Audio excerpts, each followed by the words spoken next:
تو میں سمجھتا ہوں کہ ان چیزوں کو بہتر کرنے کی ضرورت ہے. اگر آپ نے یہ سسٹم لگا دیا ہے تو پھر اس حوالے سے پراپر قانون سازی بھی ہونی چاہیے اور اس کی دیکھ بھال ہونی چاہیے, اور آپ اس چیز کو بھی اب ایف بی آر یقینی بنائے. بالکل. اگر آپ کی اجازت تو ہمارے ساتھ کالر موجود ہے, بات کرتے ہیں. السلام علیکم جی. وعلیکم السلام. آپ کیسے ہیں؟ میں بالکل ٹھیک ہوں الحمدللہ. جی کون بات کر رہے ہیں, کہاں سے بات کر رہے ہیں؟ جی میرا نام چودھری محمد یاسین, میں فیض آباد سے ہوں. جی میں ریٹائرڈ ہوں یو کے سے. تو میں سیکرٹری فیض آباد سے حماد افتخار ملک سے بات کرنا چاہتا ہوں. جی بالکل سن رہے ہیں آپ کے بات. یو کے اندر جو ہے وہاں تو ہر آدمی جو ٹیکس پے کرتا ہے, اور یہاں کا سسٹم کیا ہے, لوگ کیوں نہیں دیتے؟ یہ سسٹم میں کمزوری ہے یا کیا ہوتا ہے, اس کی وجہ کیا ہے؟ بالکل جی, بہت بہت شکریہ کال کرنے کا. ہمارے ساتھ کالر موجود ہے فیصل آباد شہر سے, جن کا سوال ہے حماد صاحب سے کہ اگر ہم ڈفرینٹ کنٹریز کے دیکھتے ہیں, اسپیسیفکلی یو کے کی بات کی انہوں نے, لیکن اگر ہم دوسرے ویسٹرن کنٹریز کو دیکھتے ہیں کمپیریٹیولی, ان کے ساتھ کیا ریزنز ہیں, کیا ڈفرینسز ہیں جس کی وجہ سے وہاں پر ٹیکسیشن کا نظام بہتر ہے, پاکستان میں نہیں ہے؟ اس میں انہوں نے یو کے کی بات کی. یو کے تو چلے بہت زیادہ ماڈرن اور ڈیولپ کنٹری ہے. میرا خود ایکسپیرینس ہے نا مڈل ایسٹ کا بھی رہا ہے. وہاں پہ جب 2017 میں آ کے VAT ویٹ ٹیکس امپلیمنٹ ہوا تو ان کی پالیسی میں اس کا جسٹ ایک تھوڑا سا بیک گراؤنڈ دیتا ہوں. تو ان کی پالیسی یہ نہیں تھی کہ پک اینڈ چوز کہ اس انڈسٹری کو ہم نے ایگزمپٹ کر دیا, اس کلاس آف بزنس کو ہم نے نا یہ امیونٹی دے دی. انہوں نے فلیٹ اس کے اوپر ایک نامنل سے ٹیکس کا ریٹ لگا دیا. اس سے کیا ہوتا ہے کہ بزنس مین انکریج ہوتا ہے کہ ایک تھوڑی سی فگر 5% فار ایگزامپل وہ پے کر کے ہمیں اور بھی کسی قسم کا کوئی ٹیکس نہیں دینا پڑے گا. سیکنڈلی جو مین امپورٹنٹ چیز ہوتی ہے کہ جب آپ کا اس کے اوپر پھر چیک اینڈ بیلنس نہیں رہتا, جسے کہ جزا سزا کا ایلیمنٹ نہیں رہتا. انفارچونیٹلی پاکستان میں آ کے کیا ہوتا ہے کہ آپ نا ایک قانون اتنا کمپلیکیٹڈ بنا دیتے ہیں کہ خود بزنس مین کو پتہ نہیں ہوتا ہے کہ اس کے اوپر کیا کس قسم کے ٹیکسز ہیں اور کس قسم کی اس کو بینیفٹ گورنمنٹ نے دیے ہوئے ہیں. سیکنڈلی اگر کوئی بندہ اس نیٹ ورک میں آ جاتا ہے تو پھر اس ایک بندہ جو ایف پی آر کے کہیں بھی شکنجے میں پھنس جاتا ہے تو وہ بار ہر دفعہ اسی کے اوپر وہ ٹول لگاتے ہیں, اور پیرالل جو بندہ اس ٹیکس نیٹ ورک میں موجود ہوتا ہے اور وہ وہی ایک غلط کام یا وہی ایک ٹیکس کی چوری کر رہا ہوتا ہے تو اس کے اوپر ایف پی آر وہ ٹول اپلائی نہیں کرتی. تو یہ within the network بھی جو ایک دوسرے کے ساتھ امتیازی سلوک ہو جاتا ہے ٹیکس پیئر کے ساتھ بھی, تو اس سے کیا ہوتا ہے کہ جو ٹیکس پیئر ہوتا ہے وہ کہہ رہا ہے کہ میں نے تو کوئی گناہ ہی کر لیا کہ میں ٹیکس میں رجسٹرڈ ہو گیا ایز کمپیئر ٹو وہ فلاں بندہ, تو دیکھیں انہوں نے یہ بھی کام کر رہے ہیں یہ بھی کر رہے ہیں. اس لیے نا کہ یہ ایکویلٹی جو سی نا within the network وہ پراپر نہیں ہے. ان کا آڈٹ کا میکانزم بہت ویک ہے. اس میں ہے نا ان کے انٹرنلی اسٹاف کو بھی اس میں ایجوکیشن کی ضرورت ہے, یا اپنے ان کی بھی ٹریننگ سیشن کریں, اور ٹیکس پیئر کو بھی یہ اس کے اوپر ٹرین کریں کہ آئی تھنک میرے دماغ میں یہ کوشچن ہوگا کہ جب اتنے ٹیلنٹڈ لوگ, اب یو انکلوڈیڈ, ٹیکسیشن ڈپارٹمنٹ میں موجود ہیں, ایف پی آر کے اندر موجود ہیں, یہ پالیسیز کیوں اوپر نہیں لا پاتے؟ دیکھیں آپ کے پاس بہت اچھے آئیڈیاز ہے, کبھی بیٹھ کر اگر ڈسکس کیا جائے تو کیوں ان کو امپلیمنٹیشن کی طرف نہیں لے کے جاتے؟ جب بھی اینول بجٹ اناؤنس ہوتا ہے تو اس سے پہلے ایف پی آر تمام چیمبر سے, تمام ٹیکس بار سے اور بزنس کمیونٹی سے فیڈ بیک لیتی ہے کہ آپ اپنی اپنی مشاورت دیں اور اپنی اپنی سجیشنز دیں کہ کیا ہونا چاہیے. اچھا, جتنی بھی ان کو سجیشنز جاتی ہیں یا ان کو کچھ کمپلینٹ بھی جاتی ہے کہ ایگزسٹنگ لا میں یہ فلاز ہیں, وہ ایف پی آر نے آج تک کبھی بھی اس کے اوپر امپلیمنٹیشن نہیں کی. تو وہ بھی جسٹ ایک پھر ہے نا جو ایسوسیشنز اپنی طرف سے سجیشن بھیجتی وہ بھی ویسے رہتی, ماس ہے کوئی ایک دو ایسی نامنل جن کا ریونیو کے اوپر ڈائریکٹلی اتنا امپیکٹ نہ آتا ہو.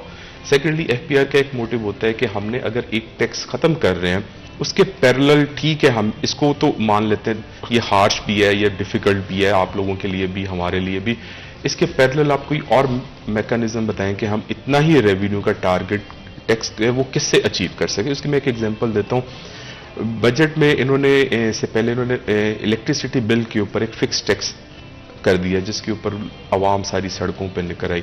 جولائی کے بل میں انہوں نے پے کیا, اگست میں آ کے انہوں نے ایف پی آر کے ساتھ ٹیبل ٹاک کی اور ایف پی آر نے اس کو 30 سپٹمبر تک ہے نا ہولڈ کر دیا کہ ہم 1 اکتوبر سے ایک نئی پالیسی دیں گے.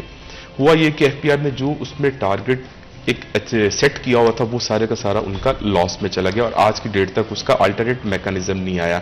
یہ ایک ہے ایف پی آر کو جب اس کے اوپر ایڈوائز کی گئی کہ آپ ہے نا اس ٹیکس کو ایک ہے نا ریشنلائز بیسس پہ لے لیں, نہ کہ ایک دکاندار ہے کہ جس کی اینول سال کی سیل 10 لاکھ روپے ہوگی وہ بھی پر منتھ بل میں 2,000-3,000 روپیہ دے رہا ہے, اور ایک کمپیریزلی وہ بندہ جس کی 100 ملین کی سیل ہے پر اینم اور وہ بھی 3,000 دے رہا ہے, وہ تو بڑے خوشی خوشی دے دے گا کہ ٹھیک ہے میرے لیے اتنا ہی ٹیکس دے کے میں فل اینڈ فائنل ڈسچارج میں چلا گیا. تو اس کو ریشنل کرنا چاہیے. جب تک آپ یہ نہیں کریں گے تو tax payer tax network میں کبھی بھی نہیں آئے گا. اچھا عمیر, اپنے ڈسکشن کو ریپ اپ کرتے ہو کیا ایڈوائز دیں گے گورنمنٹ کو اور کیا ضروری ہے اس وقت کرنا؟ پہلے تو ہمیں یہ روایتی طریقے چھوڑنا ہوں گے, ٹیکس ریٹ میں اضافہ کرنا ہوگا, ٹیکس آمدن میں اضافہ کرنا ہوگا بصورت دیگر صورتیں کہ ہم نے 34 ارب ڈالر اس سال لوٹانے ہیں آئی ایم ایف کو اور دیگر عالمی مالیاتی اداروں کو, لیکن ہمارے پاس ڈالرز نہیں ہیں. ہمارے لیے مشکلات ہیں. اگر ہم اپنے ملک کی آمدن بڑھائیں گے تو ہی ہم اپنا نظام چلا سکیں گے. بالکل, آپ دونوں کا بہت بہت شکریہ آج ہمارے لیے اور ہمارے شو کے لیے وقت نکالنے کے لیے. یہاں پر ایک چھوٹا سا بریک لیتے ہیں, کہیں میں جائے گا ہمارے ساتھ رہے.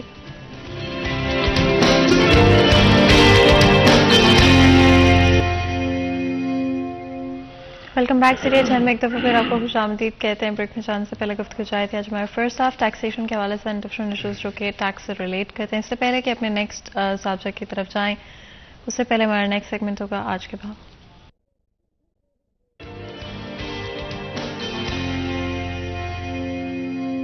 تو جی بلال ڈوگر ہمارے ساتھ موجود ہوں گے, جانتے ہیں ریٹس کے حوالے سے. جی بلال.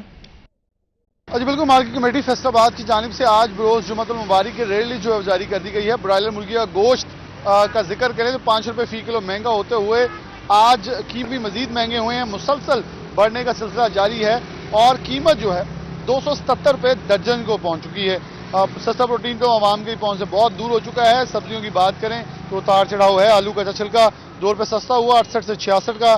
پیاز 1 روپے کلو سستا ہوا 185 سے 184. ٹماٹر 5 روپے سستے ہوئے 165 سے 160. ادرک تھائی لینڈ 360 پہ ہے. لہسن چائنا 300 پہ ہے. لہسن دیسی سرخ 400 پہ ہے. لیمو چائنا 60 روپے ہے. سبز مرچ 95 پہ ہے. پھول گوبھی اور بند گوبھی 27 روپے کلو پہ ہے. کریلا 20 روپے مہنگا ہو گیا ہے 65 سے 85 کا. حلوہ کدو 5 روپے مہنگے ہوئے ہیں 55 سے 60 کے. کھیرے 5 روپے سستے ہوئے ہیں 50 سے 45 کے ہوئے ہیں. شملہ مرچ 10 روپے مہنگی ہوئی ہے 65 سے 75 کی. پھلوں میں استحکام ہے. کیلے کے علاوہ سیب کا الگ 235 پہ ہے. سیب سفید 145 پہ برقرار ہے. کیلا 10 روپے درجن مہنگا ہوا ہے 100 سے 110 روپے درجن ہو گیا ہے. انگور ٹافی 330 پہ. انار کندھاری 330 پہ. انار بدانا 490 پہ ہے. شکرکندی 70 روپے کلو ہے. فروٹر مالٹا 150 درجن ہے. موسمی 102 روپے درجن کے اوپر برقرار ہے. تو کیلا جو ہے بڑی دیر کے بعد اتنی زیادہ جو اضافہ ہے وہ رپورٹ کیا جا رہا ہے. ادروائز اس کی قیمت کے اندر اگر دیکھا جائے تو بہت معمولی 2 سے 4 روپے کا فرق جو ہے وہ پڑتا ہے درجن میں. لیکن سستا پروٹین عام آدمی کی پہنچ سے دور تو ہوا, لیکن آنے والے دنوں میں مزید مہنگے ہونے کے امکانات جو ہیں وہ ظاہر کیے جا رہے ہیں. جی بہت بہت شکریہ بلال. اس اپڈیٹ کے لیے آپ لوگوں نے سنا کہ ریٹس مارکیٹ میں کس طرح سے. آف کورس اگر آپ خریداری کرنے چاہ رہے ہیں تو میک شور کریں کہ کسی ایسی جگہ سے خرید رہے ہیں چیزیں جہاں پر ریٹ لیس موجود ہیں. And of course I think ہم شاید ریئلائز نہیں کرتے ہیں, بٹ شاید آپ کے لیے 5 یا 10 روپے مہنگا ہونا کسی چیز کا میٹر نہ کرتا ہو, بٹ بہت سارے اس طرح کے لوگ ہیں جو کہ صرف اتنے چھوٹے سے ڈفرینس سے بھی امپیکٹ ہوتے ہیں. اس لیے ان کا خیال کریں, ان کا سوچیں کہیں پر ریٹ لیس نہیں لگی ہوئی لگتا ہے اوور چارج کرے کوئی آپ کو وہاں سے خریداری مت کریں. انہیں فوری طور پہ رپورٹ کریں اور اچھے شہری ہونے کا فرض ادا کریں. آگے بڑھیں گے اور چلیں گے اپنے آج کے سبجیکٹ کی طرف. آپ کو پتہ ہے کہ جمعے کے دن کوشش رہتی ہے کہ ہم اسلام کے حوالے سے بات کریں اینڈ ایز مسلمس اپنے آپ کو بہتر کرنے کی کوشش کریں. آئی تھنک دنیا میں اتنی ڈسٹریکشنز ہیں, اتنی چیزیں ہیں کہ ہم اپنے مذہب کے ساتھ کنیکٹ کرنا بھول جاتے ہیں. اپنے مذہب کے حوالے سے جو نالج ہمارے پاس ہونی چاہیے اس کے بارے میں ہم اتنا خیال نہیں کرتے جتنا کہ کرنا چاہیے. تو آج کے دن یہی کوششوں کی بات کریں گے معاشرے میں امن کے حوالے سے. And of course peace I think شاید اتنی امپورٹنس آج کے وقت میں اگین نہیں دی جاتی جتنی کہ دی جانی چاہیے. ایز مسلمس ہم کس طرح سے کنٹریبیوٹ کر سکتے ہیں, معاشرے میں امن کتنا ضروری ہے, اور اگر آج ہمارے معاشرے میں امن نہیں ہے تو اس کے پیچھے کیا ریزنس ہے. تو جی ہمارے ساتھ 2 بہت ہی خاص مہمان موجود ہوں گے آج کے ہمارے اس ڈسکشن کے لیے. ہمارے ساتھ علامہ محمد اسماعیل آبدی صاحب موجود ہیں جو کہ اسلامی اسکالر ہیں. آپ کو ویلکم کرتے ہیں شو میں. بہت بہت شکریہ جو ہمارے لیے ہمارے شو کے لیے وقت نکالنے کے لیے. اسی کے ساتھ علامہ محمد ریاض خرل صاحب بھی ہمارے ساتھ موجود ہیں جو کہ اسلامک اسکالر ہیں. آپ کو ویلکم کرتے ہیں شو میں. بہت بہت شکریہ آپ دونوں کا. آج ہمارے لیے اور ہمارے شو کے لیے وقت نکالنے کے لیے. علامہ صاحب، اگر ہم امن کی بات کرتے ہیں، پیس کی بات کرتے ہیں، کتنی امپورٹنس ہے ہمارے مذہب میں اس کے لیے؟ اعوذ باللہ من الشیطان الرجیم، بسم اللہ الرحمن الرحیم. الحمد للہ الذی اقرارا بنعمتہ ولا الہ الا اللہ اخلاصا بوحدانیتہ والصلاة والسلام علی خیر خلقہ اجمعین وآلہ الطیبین الطاہرین المعصومین. اما بعد فقد قال اللہ تبارک و تعالی فی قرآن المجید. اعوذ باللہ من الشیطان الرجیم، بسم اللہ الرحمن الرحیم. ان الدین عند اللہ الاسلام. سب سے بڑی ذات ہے پروردگار عالم، اور اس پروردگار عالم کے بعد کل کائنات میں سب سے بڑی ذات ہے محمد مصطفیٰ صلی اللہ علیہ وآلہ وسلم کی ذات. تو اس مصطفیٰ کو بانی اسلام بنایا خداوند کریم نے. خداوند کریم اپنی لارب کتاب میں ارشاد فرماتا ہے کہ میرے نزدیک سب سے بہتر دین اسلام ہے. تو اسلام کا نام ہی امن ہے. اگر اسلام سمجھ میں آ جائے اور اسلام کا قانون سمجھ میں آ جائے، اسلام کا دستور سمجھ میں آ جائے اور اسلام کا آئین سمجھ میں آ جائے تو ناامنیت، لڑائی، جھگڑا، فساد یہ سب کچھ ختم ہو سکتا ہے. پہلے اسلام کو سمجھنے کی ضرورت ہے کہ خداوند کریم کا اللہ لک ہم شکر ادا کریں کہ اس پروردگار عالم نے اپنے پسندیدہ دین اسلام جو اس دنیا میں نافذ فرمایا، اس اسلام میں ہمیں داخل کر کے ہمیں مسلمان بنایا. تو اسلام ہر اچھا کام، اچھا عمل کا حکم دیتا ہے اسلام. اور اس اسلام کے جو بانی ہے خود خداوند کریم تائید کر کے فرماتا ہے کہ جو محمد مصطفیٰ صلی اللہ علیہ وآلہ وسلم ہے، اِنَّكَ لَعَلَىٰ خُلُقٍ عَظِيمٍ، کہ آپ خلق عظیم پر فائز ہیں. خود رسول اکرم صلی اللہ علیہ وآلہ وسلم اپنی ذات کے لیے فرماتے، اخلاق کے بارے میں فرماتے، بُعِثْتُ لِأُتَمِّمَ مَكَارِمَ الْأَخْلَاقِ. خداوند کریم نے مصطفیٰ کو مکارم اخلاق یعنی مکمل اخلاق کا نمونہ بنا کر بھیجا ہے. تو اگر ایک اسلام، ایک محمد مصطفیٰ کی ذات یہ سمجھ میں آ جائے تو ہم دوسرے مذاہب کے لیے ہم نمونہ بن سکتے ہیں.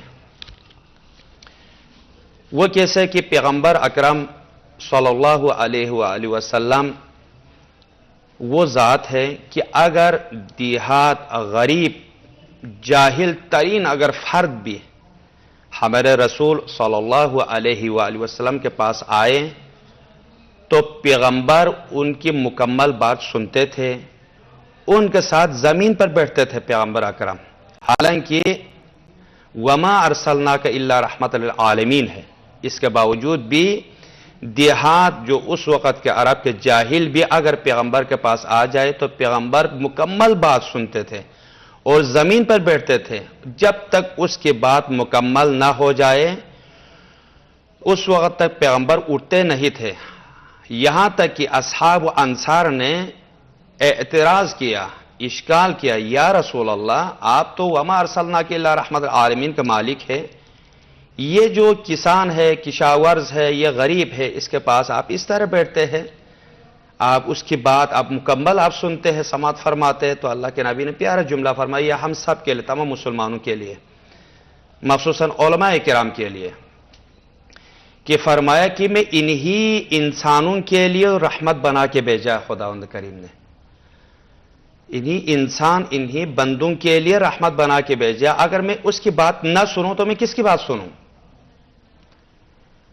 جب پیغمبر کے اس اخلاق و کردار و گفتار کو سننے کے بعد اگرچہ وہ غیر مسلم ہی کیوں نہ ہو، پیغمبر کے اس پیارے جملے پر وہ اسلام قبول کرتا تھا. بہترین زندگی ہے پیغمبر اکرم صلی اللہ علیہ وآلہ وسلم. 3 چیزیں ضروری ہے کہ اس پر غور و فکر کریں، نہ کہ سراسر گزرے. اور مطالعہ 3 چیزوں پر اشد ضروری ہے تمام مسلمانوں کے لیے. ایک ہے اسلام کے بارے میں کہ اسلام کا قانون کیا ہے، اسلام کا آئین کیا ہے، اسلام کا دستور کیا ہے، اسلام کو کس نے بنایا ہے، اسلام کا بانی کون ہے. دوسرا ہے خود پیغمبر صلی اللہ علیہ وآلہ وسلم کی ذات پر مطالعہ کرے کہ پیغمبر 63 سالہ زندگی اس روئے زمین پر ظاہر زندگی فرمائی. آیا پیغمبر صلی اللہ علیہ وآلہ وسلم نے کسی کو گالی دی، نعوذ باللہ، کسی پر مارا، یا کسی سے کیا نام ہے کٹ کے رہے، یا کسی سے ناراض ہو کر رہے، یا پیغمبر صلی اللہ علیہ وآلہ وسلم کسی کو برا بلا کہا؟ نہیں، بالکل نہیں. کیونکہ پیغمبر اسوہ حسنہ ہے تمام بندگان کے لیے، یہ صرف مسلمانوں کے لیے نہیں. 2. تیسری چیز ہے کہ قرآن مجید کو، یہ ہم مسلمانوں کی بدبختی ہے، بدقسمتی ہے کہ ہم نے مردوں کو سنانے کے لیے اس قرآن کو استعمال کر رہے ہیں کہ اگر کوئی مر جائے یا مرنے کے احتضار کے حالت میں ہو تو ہم سورہ یاسین پڑھیں اور سورہ رحمان کی تلاوت کریں، سورہ انا انزلنا کی تلاوت کریں. حالانکہ خداوند کریم نے فرمایا بسم اللہ الرحمن الرحیم الف لام میم ذالک الکتاب لا ریب فیہ ھدی للمتقین. یہ متقین کے لیے ہدایت ہے، یعنی متقین مرنے والوں کے لیے نہیں ہے، زندوں کے لیے ہدایت ہے. یعنی میں نے کیسے جینا ہے، میں اس دنیا میں کیسے زندگی کروں.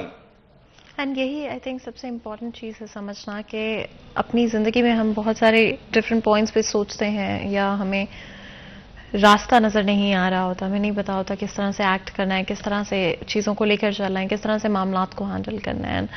ہم دوسروں سے پوچھ رہے ہوتے ہیں کہ ہمیں کیا کرنا چاہیے. بٹ آئی تھنک اس میں سب سے پہلے ایز مسلمس ہمارا فرض بنتا ہے کہ ہم ہمارے پیارے نبی صلی اللہ علیہ وسلم کی زندگی پر نظر ڈالیں. اگر وہاں پر ہمیں لگتا ہے کہ شاید کلیئرٹی ہمیں نہیں مل رہی، ویسے تو ہر آلموسٹ چیز کے اوپر ہے، لیکن پھر بھی لگتا ہے کہیں پر کلیئرٹی نہیں مل رہی، تو قرآن مجید کی طرف جائیں، وہاں سے ہم انفارمیشن نالج حاصل کرنے کی کوشش کریں اور پھر کوشش کریں کہ ایک انفارمڈ ہم ڈیسیجن لیں. علامہ صاحب اگر آپ اس پہ کامنٹ کرنا چاہیں کتنا ضروری ہے ریفر کرنا قرآن مجید کو ہماری پیارے نبی صلی اللہ علیہ وسلم کی زندگی پر، اور کس طرح سے ہماری زندگی کے ہر سوال کا جواب ایکچولی میں آلریڈی ہمارے پاس موجود ہے.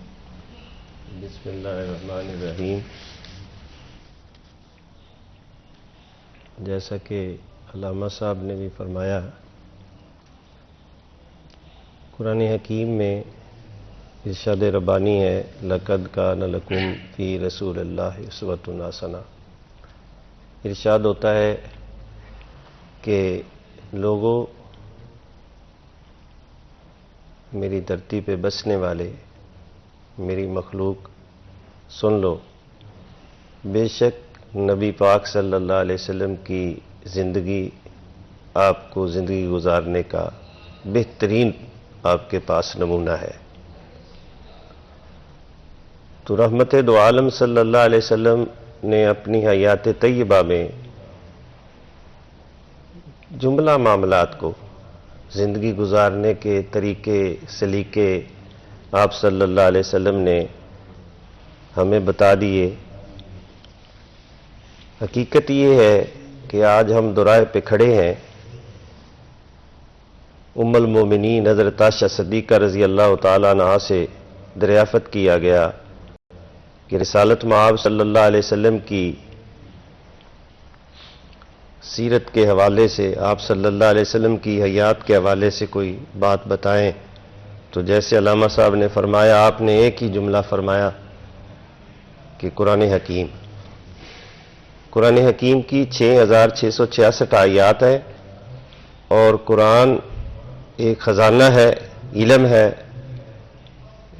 جس کو من و عمل کر کے جس نے دکھایا خدا کے احکام پہ، وہ نبی رحمت دو عالم صلی اللہ علیہ وسلم کی ذات ہے.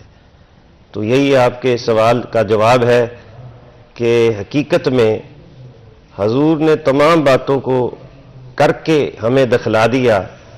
اب ضرورت ثمر کی ہے کہ ہم اپنے آقا کریم صلی اللہ علیہ وسلم کی حیات طیبہ جو کہ رہتی دنیا تک پوری انسانیت کے لیے مشعل راہ ہے، مینارہ نور ہے، سرچشمہ ہدایت ہے، ہمیں اس پہ گامزن ہو جانا چاہیے.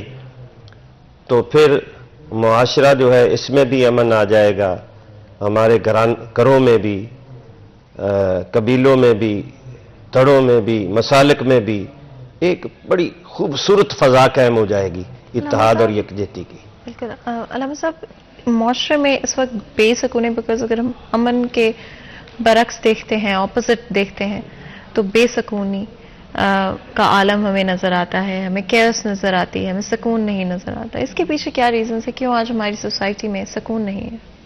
اس کی وجہ یہ ہے کہ آج ہم دورائے پہ کھڑے ہیں، ہم نے قرآن اور سنت کو چھوڑ دیا ہے. جیسے علامہ صاحب نے فرمایا، دین اسلام تو ہے ہی امن و سلامتی کا دین، اور اسلام اس امر پہ زور دیتا ہے کہ اہل اسلام بھی آپس میں متحد اور بیدار رہیں. دیگر ادیان کے لوگ اگر بستے ہیں تو ان کی عزت تکریم بھی اسی طرح ملحوظ رکھی جائے جیسے اپنے گھرانوں کی رکھی جاتی ہے، اور انسان دوستی کا درس دیتا ہے. اور جب آدمی تکریم انسانیت کرتا ہے، ایک دوسرے کا خیال رکھتا ہے، خیر خواہی کے جذبے سے زندگی بسر کرتا ہے، تو معاملات اچھے ہو جاتے ہیں. آج ہم لالچ کی وجہ سے ہر کام جو ہے اس میں جھوٹ کو شامل کر چکے ہیں. پیدائش سے لے کے پوسٹ مارٹم تک دیکھ لیں، ہر طرف رشوت کا، سفارش کا، اور قرآن و سنت سے دوری کا اور زوال پذیری کے مناظر ہمیں نظر آتے ہیں. تو یہی وجہ ہے بنیادی کہ رحمت دو عالم صلی اللہ علیہ وسلم کی شخصیت، آپ صلی اللہ علیہ وسلم کی ہستی کے گرد اگر ہم گھومیں اور قرآن و سنت کی روشنی میں اپنی زندگی بسر کریں تو ہماری تمام مشکلات حل ہو سکتی ہیں. آج ہم ایک آدمی، یہ ضروری نہیں ہے کہ آپ میری فکر سے، آپ میری سوچ سے متفق ہوں، اور نہ ہی قرآن کریم نے اس کا درس دیا ہے. میں آپ کے سامنے اپنی رائے رکھ سکتا ہوں، فکر رکھ سکتا ہوں، لیکن اپنی آراء کو، اپنی سوچ کو، اپنی فکر کو دوسروں پر مسلط کرنا، اس کی اسلام اجازت نہیں دیتا. تکریم کا ہر ایک کا حکم ہے. تو اسی حوالے سے ہمیں چاہیے کہ آج ہم محراب و منبر سے، جمعۃ المبارک کا دن ہے، خطبہ حضرات، ائمہ حضرات جو ہے مساجد میں محراب و منبر سے اسوہ رسول صلی اللہ علیہ وسلم کا درس بلند کریں، کتاب اللہ اور سنت رسول اللہ صلی اللہ علیہ وسلم کے نور سے لوگوں کے قلوب کو مزین کریں تاکہ معاشرے میں اندھیرا ہے، نور پھیلے.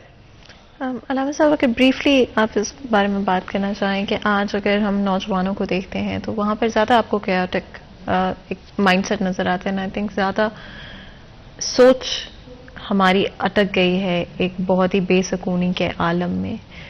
اس کو واپس کیسے لایا جائے؟ یہ علماء کا کردار بہت زیادہ ہے اس میں، کیونکہ اگر خود علماء اسلام میں جو جتنے علماء کرام ہیں، اگر یہ علماء خود اتفاق و اتحاد سے رہے، اور یہ جو مساجدوں میں، امام بارگاہوں میں، خطابت میں اگر قرآن اور اسلام کا حکم ہے، اللہ کا جو حکم ہے، وہ صحیح معنوں میں اگر پہنچائے تو یہ بے سکونی ختم ہو سکتی ہے، یہ پریشانیاں ختم ہو سکتی ہے، یہ آپس میں جو الجھے ہوئے ہیں یہ حالت بھی بدل سکتی ہے. کیونکہ بہترین نمونہ ہمارے لیے قرآن ہے، قرآن کریم ہے.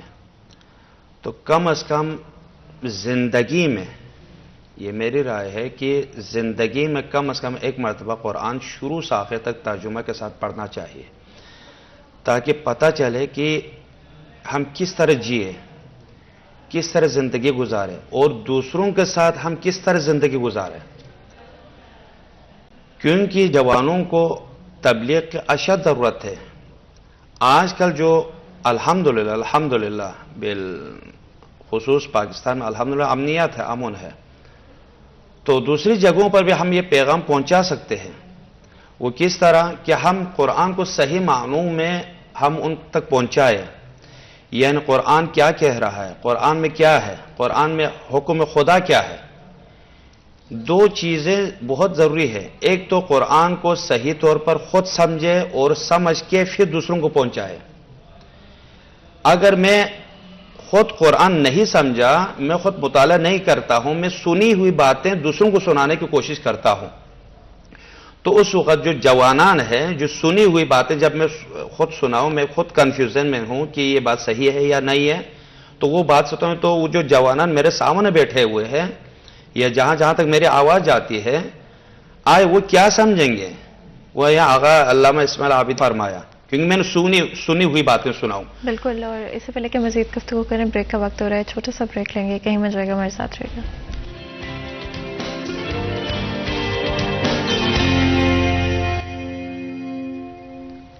Welcome back. ذریعہ چند میں ایک دفعہ پھر آپ کو خوش آمدید کہتے ہیں. بریک میں جانے سے پہلے گفتگو جائے تھے جمعے کے دن اسپیشلی بات کریں ڈفرینٹ اسپیکٹس ہمارے مذہب کے، اور کتنا ضروری ہے کہ ہم ان کو سمجھ بھی پائیں. امن کے حوالے سے بات کی، سوسائٹی میں، معاشرے میں امن کی کیا اہمیت ہے.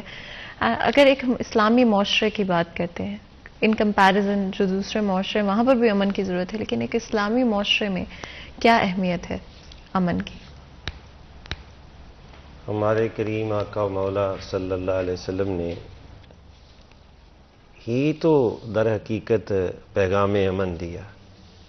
پہلے تو زمانہ جاہلیت کو دیکھیں تو لوگ قبیلوں میں بٹے ہوئے، طبقات میں بٹے ہوئے، ایک دوسرے کے ساتھ، یہاں تک سیرت النبی صلی اللہ علیہ وسلم کی کتب میں موجود ہے کہ بچہ ابھی تک سنبھل نہیں پایا، چلنے پھرنے کے قابل نہیں ہوا، والدین اسے تربیت دیتے تھے انتقام لینے کی. لیکن آپ صلی اللہ علیہ وسلم تشریف لائے تو آپ نے انسانوں کو اکٹھا کر دیا، ان کو شعور دیا کہ بدلہ لینے والے سے معاف کرنے والا بہتر ہے، توڑنے سے جوڑنے والا بہتر ہے. اور یہ پیغام امن صلی اللہ علیہ وسلم تھا کہ بدترین دشمن کا جنازہ آتا ہے، رحمت دو عالم صلی اللہ علیہ وسلم اس کے جنازے کے اکرام میں کھڑے ہو جاتے ہیں.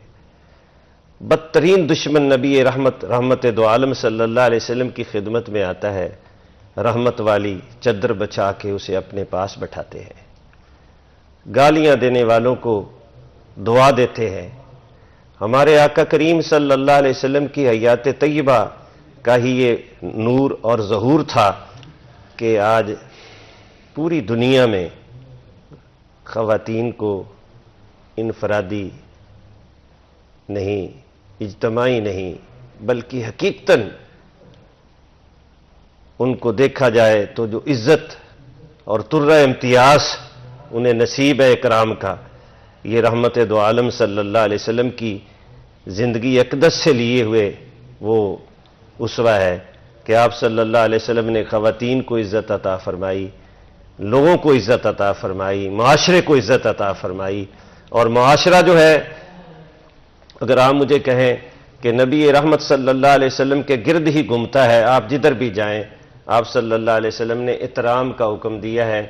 اپنی بات چھوڑو نہ، دوسرے کو چھیڑو نہ کا یہ فارمولہ جو ہے، یہ حقیقتاً قرآن و سنت کی روشنی میں لیا گیا ہے کہ اپنی بات اچھے انداز میں پہنچاؤ، لیکن اگر کوئی قبول نہیں کرتا تو مسلط نہ کرے، یعنی انتشار کا سبب نہ بنائے. یہی وجہ ہے کہ آج دیکھیں یہ رحمت دو عالم صلی اللہ علیہ وسلم کا فیضان نبوت ہے کہ آج 75 سال کے بعد ہماری مسلح افواج کے سپہ سالار جو ہیں ان کو اللہ نے قرآن کا حافظ بنایا ہے. اور یہ پیغام پوری دنیا میں جا رہا ہے کہ مسلمان جو ہے کس طرح سے اپنے مسائل مکالمے سے حل کرتے ہیں. آج ضرورت ثمر کی ہے کہ ہم بین المسالک آمانگی کے لیے، اتحاد بین المسلمین کے لیے، لوگوں میں بھائی چارے کے لیے، ایک دوسرے کے ساتھ جوڑنے والا، یعنی میرے آقا کریم صلی اللہ علیہ وسلم نے ارشاد فرمایا کہ نماز روزے سے بھی، حج زکوٰۃ سے بھی یہ عمل افضل ہے دو بھائیوں کے درمیان میں صلح کروانا. تو آج معاشرے کو ضرورت ہے کہ ہم اپنے حصے کا اس میں حصہ ڈالیں اور لوگوں کو امن کی تعلیمات سے، اس کی افادیت سے آگاہ کریں، تاکہ ہمارا وطن جو ہے جو کلمہ طیبہ کے نام پہ بنا ہے، اس میں استحکام آئے. استحکام پاکستان کا بھی تقاضا یہی ہے کہ ہم سب مل کے اپنے وطن کی ترقی خوشحالی کے لیے کام کریں.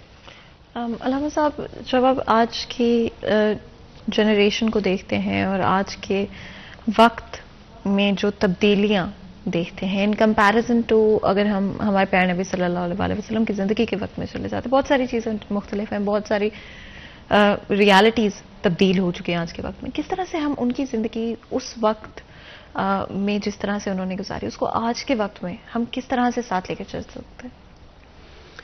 اس وقت ضرورت یہ ہے کہ جو پیغمبر صلی اللہ علیہ وآلہ وسلم کی 63 سالہ زندگی ہے کہ وہ پوری زندگی پہلے سمجھ لے کہ پیغمبر صلی اللہ علیہ وآلہ وسلم کی زندگی کیا تھی، کیسے گزری، اور پیغمبر دوسروں کے ساتھ، اللہ کے نبی دوسروں کے ساتھ کس طرح زندگی گزاری.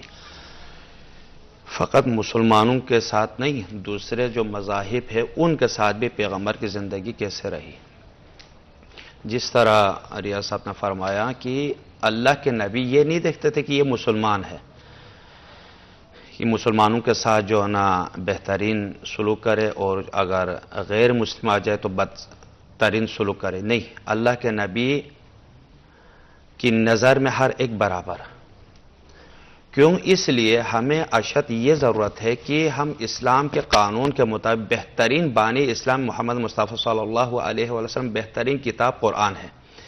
یہ دو پر مطالعہ کر کے مسلمان اگر اتفاق و اتحاد کے ساتھ اگر یہ رہے اور دوسروں کو پیغام پہنچائے تو دوسرے مذاہب بھی یہ کہنے پر مجبور ہو جائے واقعاً سب سے بہترین دین اسلام ہے.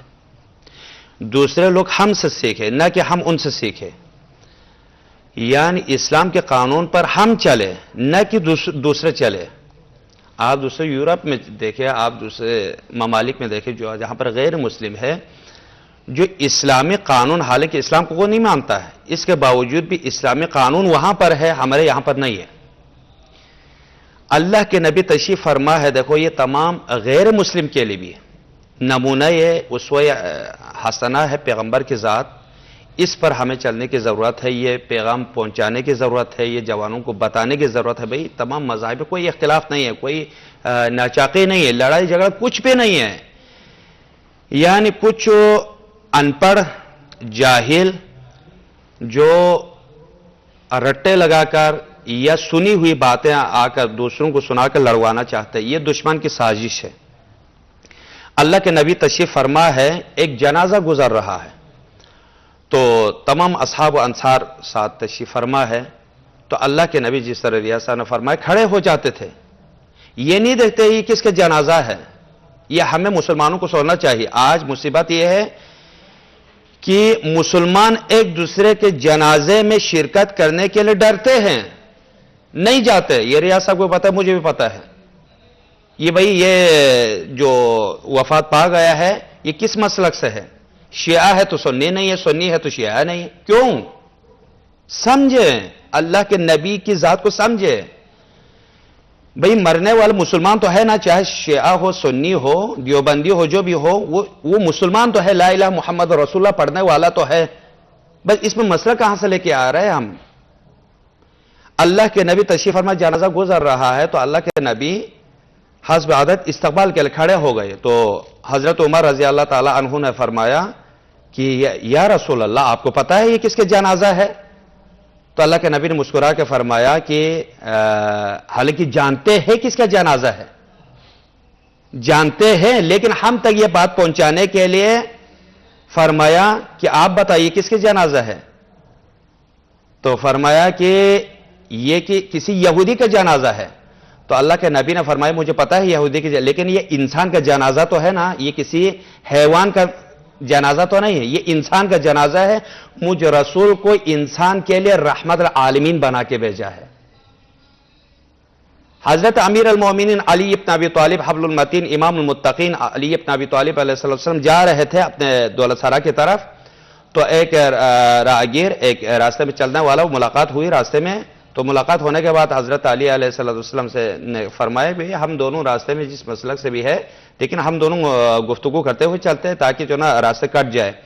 تو حضرت علی ابن ابی طالب علیہ الصلوۃ والسلام نے اپنا گھر چھوڑ کر آگے چلے گئے تو اس یہودی نے کہا کہ حالانکہ یہودی تھا، اس سے کہا یا علی پتہ ہے کہ آپ کا گھر پیچھے رہ گیا ہے؟ حضرت علی نے فرمایا ہاں میرا گھر پیچھے رہ گئے، میں آگے کیوں آیا؟ تو آپ آگے کیوں آئے؟ اس لیے میں آگے اس لیے آیا کیونکہ بانی اسلام کا حکم ہے، قرآن کا حکم ہے، کوئی بھی انسان راستے میں ملے تو اس کے استقبال کے لیے چند قدم آگے لے کے جاؤ، اس لیے میں اسلام کے قانون پر چلتا ہوا میں تمہارے استقبال کے لیے آگے جا رہا ہوں۔ جب اس نے یہ سننا تھا بھائی اسلام کا یہ حکم ہے کہ اگرچہ غیر مسلم ہی کیوں نہ ہو اس انسان کو عزت دی جائے، اس انسان کا احترام کیا جائے، تو جس اسلام کا اگر یہ حکم ہے تو یا علی آپ کے ہاتھوں میں اسلام قبول کرنا چاہتا ہوں۔ حضرت علی کے ہاتھ میں وہ اسلام قبول کر لیا۔ یعنی ہم اس طرح درس دیں، اس طرح قرآن کو سمجھائیں، اس طرح پیغمبر اکرم صلی اللہ علیہ وآلہ وسلم کی ذات کو ہم دنیا تک پہنچائیں کہ دوسرے لوگ، دوسرے مذاہب کے لوگ خود یہ کہنے پر مجبور ہو جائیں کہ اسلام کا یہ عالم دین ہے، اسلام کا یہ قانون ہے، قرآن کا یہ قانون ہے۔ قرآن اور دین کو سمجھے تو کوئی ناچاقی نہیں ہے، کوئی وہ لڑائی جھگڑا نہیں ہے، کوئی مذاہب ہمیں گالی نہیں دیں گے، حتیٰ کہ دوسرے مذاہب بھی ہمیں ہماری تعریف کرنے پر مجبور ہو جائیں گے۔ بس وقت ایک جملہ، آیت اللہ شیخ محمد حسین طباطبائی جنہوں نے کتاب لکھی ہے کتاب الغدیر، 20 جلدوں پر عربی میں ہے، وہ فرماتے ہیں کہ میں جب لندن گیا وہاں پر یہ کتاب نسخہ لینے کے لیے تو ایک بڑی سی لائبریری تھی وہاں پر، تو جب وہاں پر میں تمام کتابوں سے نسخہ لینے کے بعد میں نے مینیجر سے پوچھا کہ کوئی اور کتابیں ہیں، تو انہوں نے کہا کہ ہاں 2 کتابیں ہیں لیکن ہم کسی کو نہیں دکھاتے۔ انہوں نے کہا کہ میں مذہبی اسکالر ہوں تو میں کتاب لکھتا ہوں تو لہٰذا مجھے وہ دکھایا، تو انہوں نے کہا کہ آپ کو نسخہ لینے کی اجازت نہیں ہے، فقط آپ دیکھنے کی اجازت ہے۔ مجھے لے کے گیا، شیخ محمد حسین طباطبائی فرماتے مجھے لے کے گئے وہاں پر، دیکھا تو جلد میں کپڑے میں شیشے کے اندر 2 کتابیں، موٹی سی 2 کتابیں رکھی ہوئی ہیں۔ تو میں نے کہا کہ کپڑا ہٹا دے تاکہ میں دیکھ سکوں۔ جب کپڑا ہٹایا تو میں دنگ رہ گئے، دیکھا ایک قرآن مجید ہے، ایک نہج البلاغہ ہے، مولا امیر المومنین کے خطبات سے مشتمل نہج البلاغہ کتاب ہے، ایک قرآن حکیم ہے۔ تو میں نے کہا یار یہ تو مسلمانوں کی کتاب ہے، یہ کیا ہے؟ تو انہوں نے کہا کہ اگر ہم چاند پر گئے ہیں تو اس قرآن و نہج البلاغہ کو دیکھ کر گئے ہیں، اگر ہم ستاروں کے تحقیق کے لیے ہم گئے ہیں تو انہی کتابوں کا، اگر جہاز بنائے جو کچھ دنیا میں ہم ترقی پذیر ہے، ترقی کر رہے انہی 2 کتابوں کی وجہ سے۔ آیت اللہ شیخ محمد حسین طباطبائی سر پکڑ کر کہا یہ لوگ انہی مسلمانوں کی کتاب کو دیکھ کر وہ ترقی کر کے کہاں سے کہاں گئے، ہم مردوں کو سنانے کے لیے رکھ دیے۔ بالکل، اس سے پہلے کہ مزید گفتگو کریں اگر آپ کی اجازت ہو تو بالکل چھوٹا سا بریک لیں گے، کہیں مت جائے گا ہمارے ساتھ۔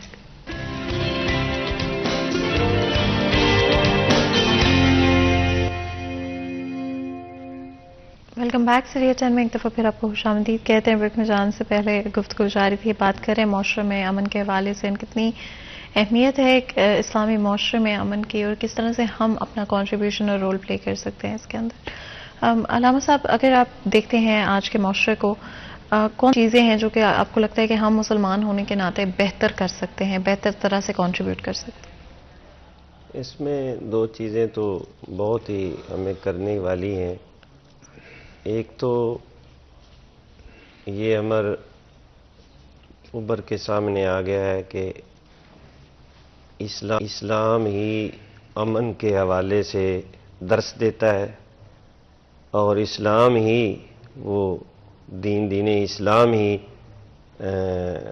ہر انسان کو تحفظ فراہم کرتا ہے زندگی میں۔ تو حقیقت یہ ہے کہ آج ہمیں ضرورت اس امر کی ہے کہ ہمارا ملک جو پاکستان ہے، اگر ہم اس کی بات کریں تو اس میں 4 مسالک ہیں۔ الحمدللہ چاروں مسالک کے اکابرین میں کافی حد تک فروعات کو پس پشت ڈال کر اللہ وحدہ لا شریک کے کرم سے اور فیضان قرآن و سنت سے طے کردہ اصولوں کے مطابق بین المسالک امانگی آج الحمدللہ موجود ہے، اور آج اس امر کو، اس ضرورت کو ملک کی پوری عالم اسلام نے محسوس کر لیا ہے کہ اگر ہم نے آگے بڑھنا ہے تو قرآن و سنت کے نور سے مزین ہو کر امت کا اتحاد جو ہے، یعنی اتحاد بین المسلمین جو ہے، اس کی موجودہ دور میں اشد ضرورت ہے، اور اس کو نسل نو محسوس بھی کر رہی ہے۔ وہ فروعات میں نہیں پڑھنا چاہتی، اور نہ ہی انتشار اور بگاڑ سے ہم نے بہت نقصان کیا ہے اپنا۔ اب ملک و قوم کو اتحاد کی ضرورت ہے۔ اور پھر دوسری بات جو ہمارے سامنے ہے کہ ہمارے ساتھ وطن میں دیگر ادیان کے لوگ بھی رہتے ہیں، تو ہمیں ان کے ساتھ رویہ کیسا رکھنا ہے؟